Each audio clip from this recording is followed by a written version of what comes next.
Hi മിഷവരെ, അപ്പോൾ എല്ലാവർക്കും ഒരു വ്ളോഗിലേക്ക് സ്വാഗതം. അങ്ങനെ കുറച്ച് ഉണക്കച്ചെമ്മീനാണ്. നമുക്കിതുകൊണ്ട് അടിപൊളി ചമ്മന്തി ഉണ്ടാക്കാം. എങ്ങനെയാണ് കാണണ്ടേ? നമുക്ക് അങ്ങോട്ട് പോകാം.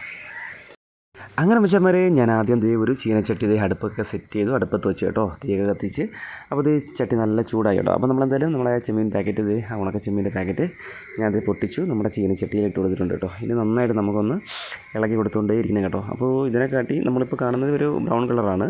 അപ്പോൾ അതിൽ നിന്നൊരു ചെറിയ കളർ വ്യത്യാസം കൂടെ വരുമ്പോൾ നമുക്ക് എടുക്കണം കേട്ടോ. അപ്പോൾ നല്ലതുപോലെ നമുക്ക് ഇതേപോലെ ഇളക്കി കൊടുക്കാം. അപ്പോൾ ഇതിലുള്ള ചെറിയ മണലിൻ്റെ തരികൾ കാണും കേട്ടോ.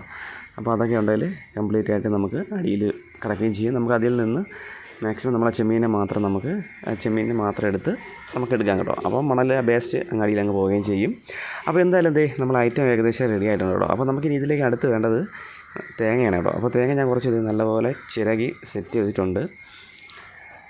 അപ്പോൾ അതിനെ റെഡിയാക്കി എടുക്കാം. നമുക്ക് എന്തായാലും ഐറ്റമൊക്കെ നമ്മൾ റെഡിയാക്കി കിട്ടിയിട്ടുണ്ട്. അപ്പോൾ ഇനി ഇതിവിടെ ഒരു സൈഡിൽ അടുപ്പത്തിരിക്കട്ടെ, തണുക്കാനായിട്ട് നമ്മൾ മാറ്റി വെച്ചിട്ടുണ്ട്. ഇനി നമുക്ക് ഒരു മിക്സിയുടെ ജാർ എടുക്കാം കേട്ടോ. നമുക്ക് നല്ല അരയ്ക്കാനായിട്ടുള്ള എന്ന് വെച്ചാൽ ഓവറായിട്ട് നമുക്ക് അരയ്ക്കുകയും വേണ്ട. ജാറിലേക്ക് നമ്മൾ ചെറിയ ചെയ്യുന്ന തേങ്ങ ചേർക്കുക.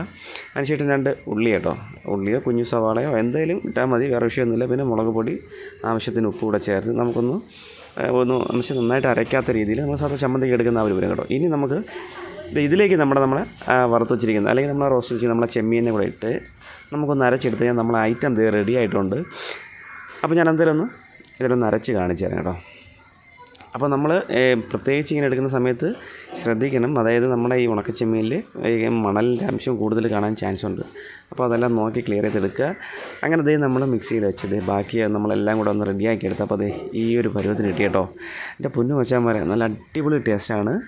അപ്പോൾ ഞാനിതൊരു ചെറിയൊരു വീഡിയോ ആയിട്ട് നമ്മളങ്ങ് ചെയ്തതേ ഉള്ളൂ. പക്ഷേ ഉച്ചക്കത്തൊക്കെ കൂടെ ചോറിൻ്റെ കൂടെ കഴിക്കാൻ അടിപൊളി ഒരു ഐറ്റമാണ് കേട്ടോ. അടിപൊളി എന്ന് പറഞ്ഞാൽ അടിപൊളിയാണ്. അപ്പോൾ ഇത് കഴിക്കാത്ത അധികം ആരും കാണത്തില്ല. എങ്കിലും വെച്ചാൽ വരെ ഞാനിത് പോസ്റ്റ് ചെയ്യുന്നുള്ളൂ. ഇഷ്ടപ്പെട്ട സപ്പോർട്ട് ചെയ്യുക. Okay, by.